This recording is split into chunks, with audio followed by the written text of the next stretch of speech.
astig na astig. Eto na, Kuya Marlon, kasi ikaw ay may Tourette syndrome, no? Pakapaliwanag sa ating yan para ma-educate din po ba kami? Malaman namin itong iyong kondisyon. Ano ba ito? Ano po siya, isa po siyang neurological condition kung saan may mga involuntary movement po kung nangyayari sa akin. Hindi madalas na pag-aamla po siyang mannerism, ganyan. Correct. Hindi naman po siya, iba po yung mannerism tsaka sa Tourette.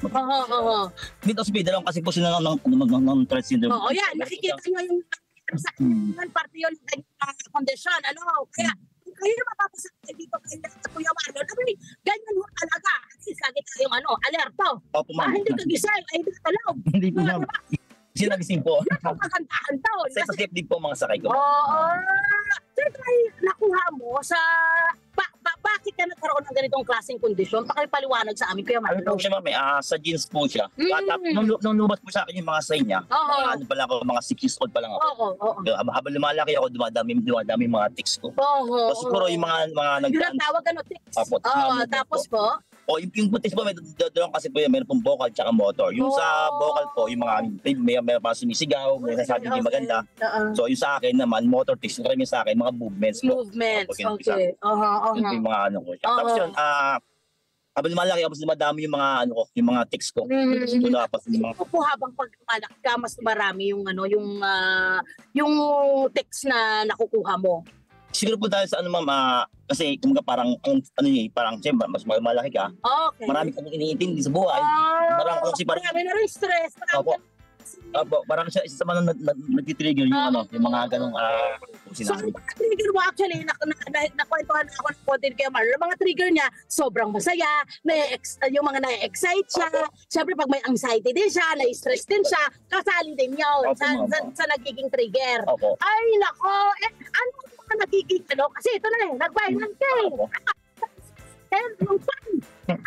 Sakto lang mga ramdam na yung video mo ay nag-viral, ha? Siyempre masaya kasi kumbaga parang nag-ano siya ng awareness. Mas malawak yung kaalaman ng mga tao na parang ganun pala yung condition ni Sir Marlon, ganun pala yung condition ko. Parang hindi lang sa akin sa mga ibang kasagaya ko ng ganitong kondisyon na nahirapan silang lumabas, nahirapan silang ipalawag sa tao kung ano ba yung karamdaman nila. Kasi hindi lahat maintindihan ka So, pagka malaking bagay siya, kasi alam ng social media, malaking mas mabilis pagpalawak ng informasyon. So, yung mga tao, nag-i-open sila na parang may mga ganun palang tao na tinatawag na Tourette syndrome. Hindi pala, kasi iba yung iniisip ng iba. Pagka yung nakita ng gato ako, parang kadalasan, real talk tayo, Kuya Marlon, pinagtatawa na, kinukot siya, mga ganyan. Pero ngayon, ang paganda paglabas po ninyo at magiging viral po ng video ninyo, marami kayong na-eduka, marami kayong magkakaroon ng awareness, kumbaga, marami natuto dito sa inyong kondisyon na ito. At hindi natin alam, tama po kayo yung nagiging boses ng mga kasama po ninyo. Meron po nag-message sa inyo, nagsabi, Marlon, maraming salamat dahil sa ginawa mo, ako'y, kumbaga, naging confident pa. Maraming ganun, maraming message sa akin ganyan. Tapos yung iba nga, wala silang Tourette, pero parang alam niyo na kung bibigyan ng inspirasyon. Sabi niya sir, andun ako sa puntong parang pinanghihinaan ako. Pero pag yung mga videos mo, parang doon ako nagbibigay ng pag-asa na sa buhay, mabal, na ikaw kinakaya mo yung mga ganyang sa buhay, pero nakalampasan mo, nagawa mo lang yung gusto mo, nagiging walang sa'yo, walang ayan, ikot lang kami. Ito, Kuya Marlon, ako meron kang pamilya no?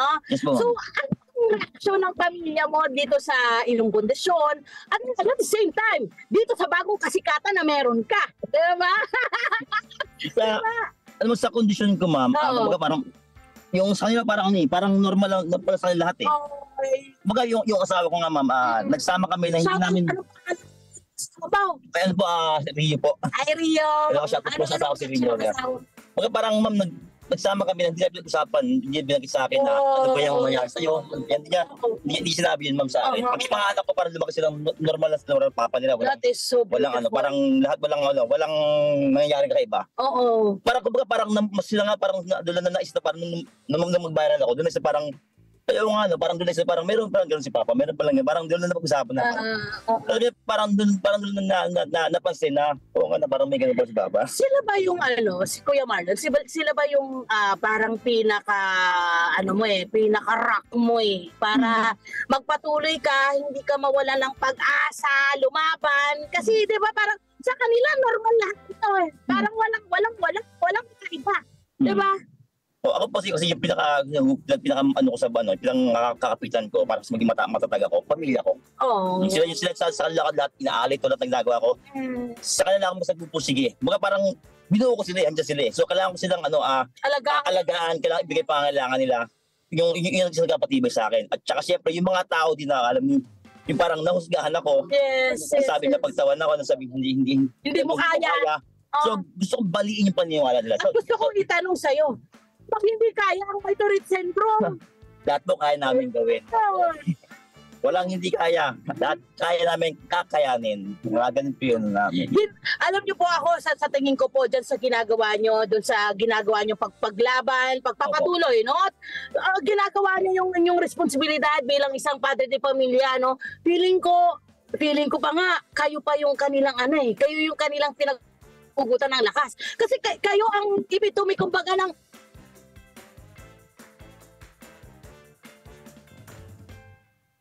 Tsaka rin mama, ayoko rin ipakita sa pamilya ko na pinanghihinaan ako. Kasi parang tayong ama, tayong haligi ng tahanan So kailangan matibay tayo. So parang pag nakita nila mahina ka, sa pagkakapit ng pamilya mo. Diba? Hindi ko na nakakita nila.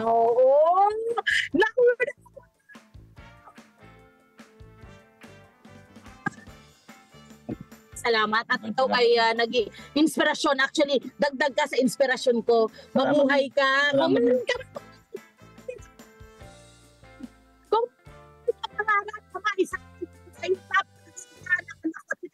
May pabidyoke din siya dito, may pag-gimmick siyang gano'n Gusto ko yung mga pag-gimmick na gano'n Ano ang yung mensahe sa kanila? Ano ang yung mensahe sa kanila? Siyempre, sumasakit isang kagaya niyo, ma'am. Lagpahan niyo ba yan? Sa pangarap mo yan. Hi! Sumalabas!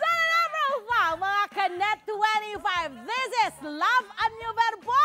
For more love, Tunipet, and Everything updates, just click the subscribe button and follow us on our Net25 social media pages at Net25 TV and Net25 Entertainment Facebook.